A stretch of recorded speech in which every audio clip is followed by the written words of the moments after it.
Pause. Imagine a wall. It is covered in small slips of paper. Each piece of paper has a name and a date. And next to each name is a single, hard word, no. There are 200 of them.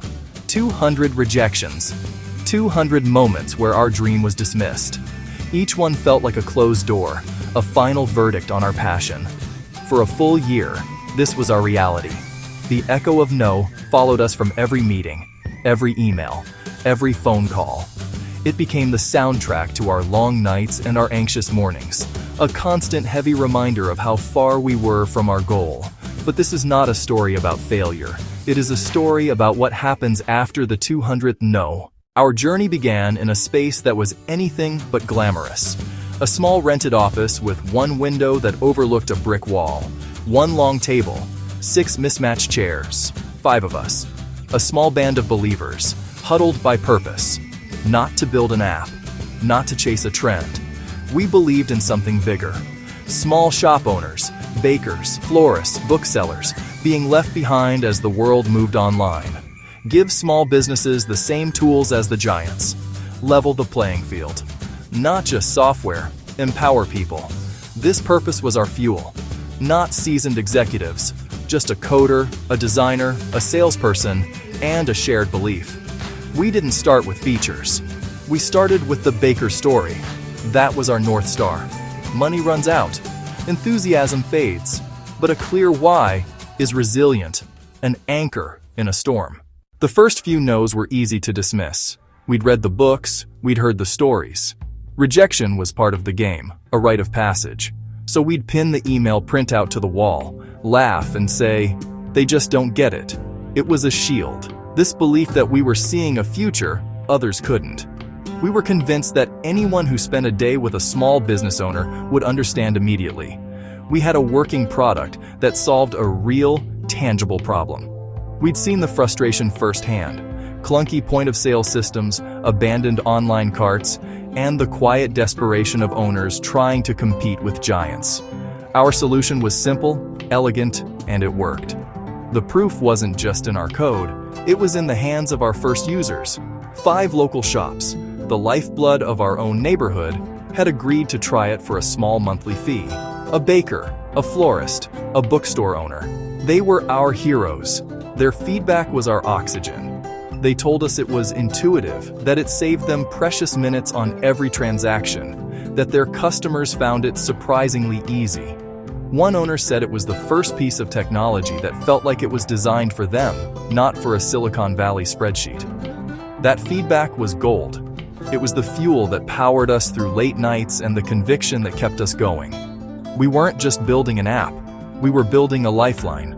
But lifelines need to scale. Our ambition was bigger than 5 shops. We envisioned this in the hands of every small business, everywhere. To do that, we needed capital to grow, so we started reaching out. We polished our deck, refined our one-liner, and built a list of investors who claimed to believe in empowering the underdog. We were optimistic, maybe a little naive. We thought the positive feedback and the working product would speak for itself. The first 20 rejections were polite, almost formulaic. The most common refrain was, "Too early."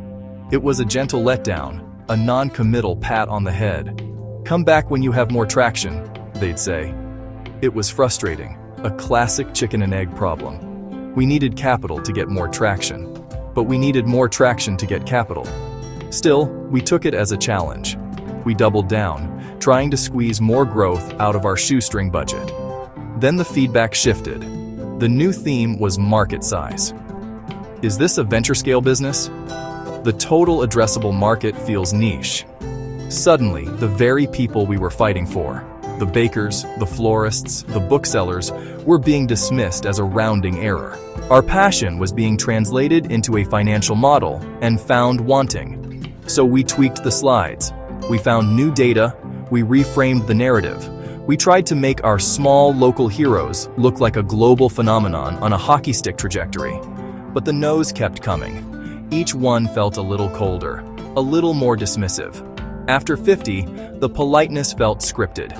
You could almost predict the exact phrasing of the rejection before you finished reading the first sentence. The initial shield of "they don't get it" started to crack. After 100, it felt personal. The rejections were no longer about the market or the timing. They felt like they were about us, our judgment, our ability, our worth. Each no was another stone placed in a pack on our shoulders. We'd started a small ritual, adding a physical stone to a pile on a desk for every 10 rejections. It was meant to be a visual gag, but it wasn't funny anymore. It was just getting heavy. The weight of 200 no's is a slow, crushing force. It's not a single, dramatic blow. It's a gradual erosion. It seeps into your confidence, quietly, persistently, and makes you question the very foundation of what you're doing. You start to second-guess the initial idea, the positive feedback from your first customers. You wonder if they were just being nice. You start to question your why. The doubt becomes a ghost in the room. Conversations that were once energetic and full of possibility grew tense. Disagreements about strategy felt heavier, loaded with unspoken fears. Anxiety lingered in the air, thick and suffocating. The hardest part of the startup journey wasn't the bugs or the long hours. We were prepared for that. The true toll was the relentless, soul-crushing experience of being told, day after day, that your passion is worthless. The pressure wasn't just emotional, it was real and immediate. Savings dwindled, then disappeared. Credit cards were maxed out. Time with family slipped away, replaced by one more email, one more pitch, one more desperate attempt to turn a no into a maybe. We were running on fumes, personally and financially. And that wall, the wall we started as a joke, a symbol of our resilience, had become a monument to our failure. It wasn't a motivator anymore. It was an indictment. 200 pieces of paper, each one a testament to someone who didn't believe. Staring at it, you couldn't help but wonder if they were right. After 200 rejections, you start to believe the universe is sending you a message. You question the late nights, the sacrificed weekends, the unwavering belief that you're building something people actually need. We were deep in that valley of doubt, staring at a wall of analytics that told us everything and nothing at the same time. Then, the phone rang. The turning point did not come in a boardroom, surrounded by spreadsheets and projections. It didn't arrive in a venture capitalist's office or an encouraging email from a mentor. It came from a single, unexpected phone call on a quiet Tuesday afternoon. On the other end of the line was Maria, the owner of a local flower shop. She was one of our very first customers, the kind of small business owner we had plastered all over our vision boards. She was our why personified, passionate, hardworking, and deeply connected to her community. We had onboarded her ourselves, walking her through every feature with pride. We genuinely believed our software was going to make her life easier, to help her beautiful creations reach more people. We were convinced we had given her a powerful tool, but she wasn't calling to praise the product. Her voice wasn't angry, but it was heavy with the unique exhaustion that comes from dealing with technology that just doesn't work. She was frustrated. "I don't understand," she said, her voice tight. "People are filling their carts with flowers. They get all the way to the end, and then they just disappear." She wasn't quoting a data point or a conversion metric. She was describing a pattern she saw with her own eyes, a recurring ghost in her machine. Customers reached the last step, and then they simply left. She had no analytics dashboard to prove it, no heat maps to analyze. She just had her experience, the gut feeling of a business owner who knows her customers. She saw the abandoned carts not as a percentage, but as lost bouquets, missed birthdays, and unspoken sympathies. For her, it was personal. For us, it was a bucket of cold water. We had been so focused on building a feature-rich platform that we had completely overlooked the most critical moment in her entire business, the moment a customer decides to pay. Our first instinct, born from months of defending our idea, was to explain. To point to the features, to suggest user error. But we caught ourselves. 200 no's had taught us something. They had sanded down our egos. So we didn't defend. We didn't explain. We didn't even troubleshoot over the phone. We just said, "We're on our way." We went to listen. We went to see what she was seeing. We stood behind her counter for an hour, quietly observing. It was excruciating. We watched a young man try to buy a single rose, get stuck on the shipping address page, even for in-store pickup, and give up. We saw a woman, clearly in a hurry, tap impatiently at the screen before sighing and walking out empty-handed. The process didn't just have friction, it was a wall. It broke, consistently and painfully, at the final step. Our beautiful, feature-packed software was actively preventing Maria from making money. That evening, we didn't file a ticket or add it to the next sprint. The energy in our small office was electric, a mixture of embarrassment and adrenaline. We didn't build new features. We didn't debate a roadmap. We performed emergency surgery. We rebuilt the entire checkout experience from scratch. We tore out the clumsy, multi-page flow that we had so logically designed. We deleted the unnecessary fields, the confusing options, the extra clicks. We threw away our own assumptions about what a proper checkout should look like and replaced it with what a real hurried customer actually needed, a straight line to the finish. We replaced it with one simple, elegant screen, one button. That was the goal. We integrated digital wallets directly. No more typing in 16-digit card numbers or billing addresses. Just tap, authenticate with your face or thumb, and you're done. We timed it. Less than 10 seconds from, "I want this," to, "It's paid for." It was the opposite of what we had before. It wasn't about capturing data. It was about enabling a transaction with the least possible resistance. The change was, from a coding perspective, relatively small. We removed more code than we added. But philosophically, it was massive. It was a complete reversal of our entire product development strategy. It was the moment we stopped building a monument to our own cleverness and started building a simple bridge for our customers. It was the death of the feature factory and the birth of a problem-solving mindset. That single phone call incinerated our roadmap. All the features we thought were important, all the enhancements we were excited to build, they were all distractions. We stopped building what we liked, what looked good in a demo, or what we assumed people wanted. For the first time, we truly started building what a customer desperately needed. We deployed the update that night, holding our breath. We rolled it out. A week later, Maria called again. There was no frustration in her voice this time, only disbelief and joy. It's working," she said, almost whispering. "My online sales have doubled." One data point, one shop. It wasn't statistically significant in the grand scheme of things, but it was everything to us. It was the first true market signal we had ever received. It wasn't an opinion from an investor or a vague compliment from a friend. It was a direct, quantifiable result tied to a specific action we took based on real customer feedback. This was it, the direct link between a specific change and tangible customer value. We didn't just make the software better, we made Maria's business better. We helped her sell more flowers. In that moment, we finally understood. Our job wasn't to build software. Our job was to solve problems. And the path to doing that wasn't in our office. It was out there, on the other end of a phone call behind the counter of a small flower shop.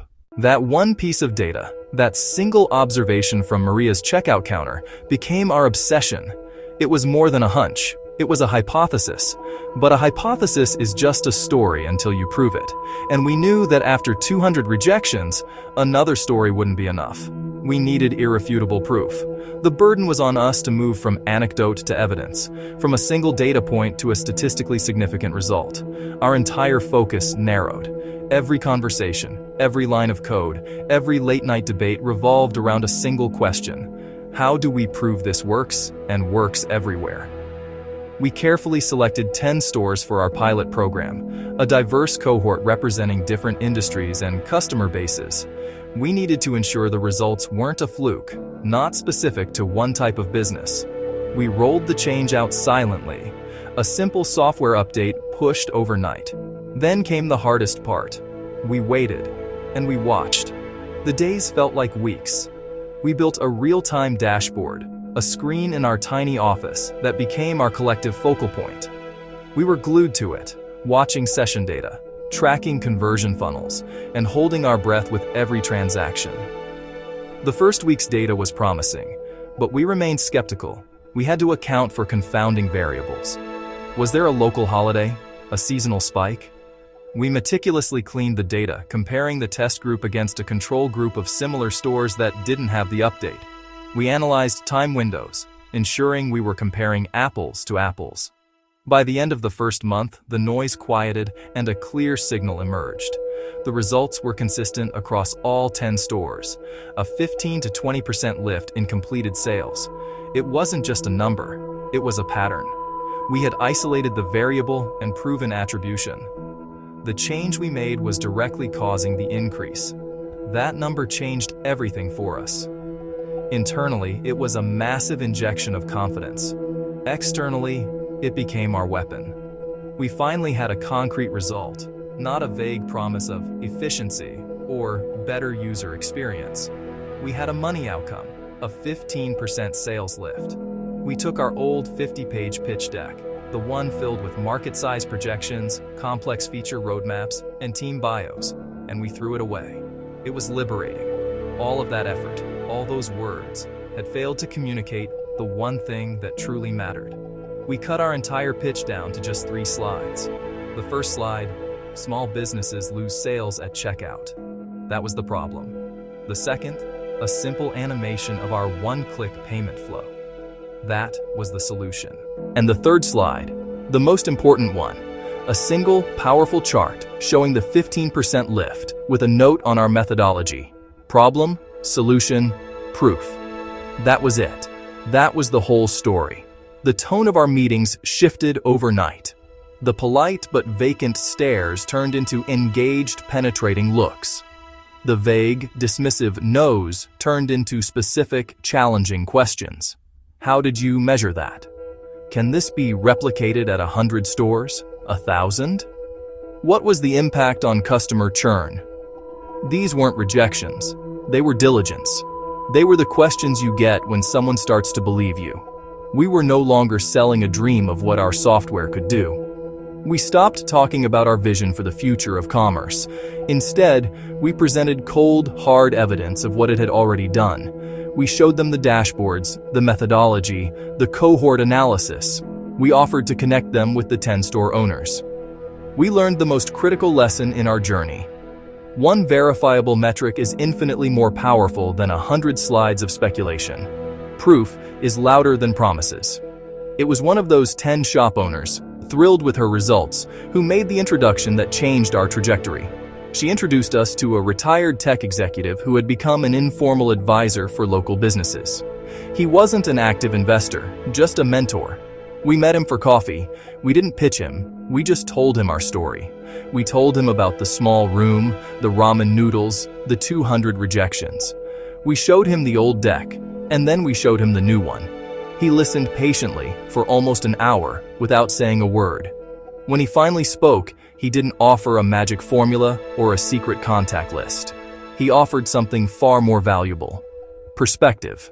He saw our journey with a clarity that we, lost in the weeds, had completely missed.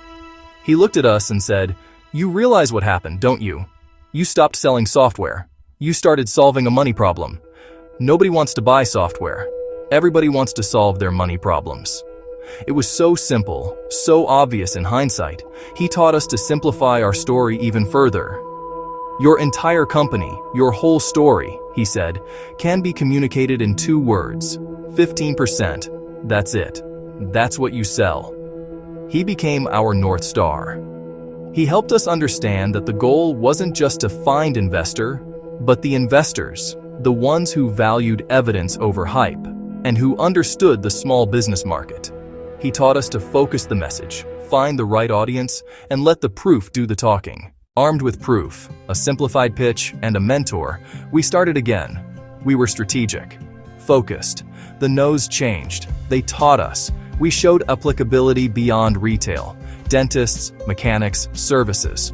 Mornings for metrics, afternoons for outreach, short personal emails, a 1-minute customer video, 15-minute calls, persistence with learning, refining the core experience. Churn fell, onboarding under 5 minutes. Referrals began. A local article, momentum, 10 new stores, then 20. MRR, small but predictable. The wall of no's became our starting line. We found our pace. Keep moving, and you arrive. On a gray Friday afternoon, An investor called. We'd sent brief updates, just facts, steady progress. He didn't want the deck, he wanted our customers. He called 3 clients and visited a store. I want to lead your seed round. We're prepared to invest $1 million. A year of struggle, 200 no's. The fear vanished. Other firms leaned in. The round oversubscribed. We closed the million, hired, expanded, paid ourselves. The $1 million wasn't the end. It was the next chapter. We built a company that listens, a product that delivers, a team forged by rejection. Success wasn't magic. It was method. Listen, focus, prove. The real win was a thank you from a shop owner who could take a day off. If you face a wall of no's, listen. Ask why.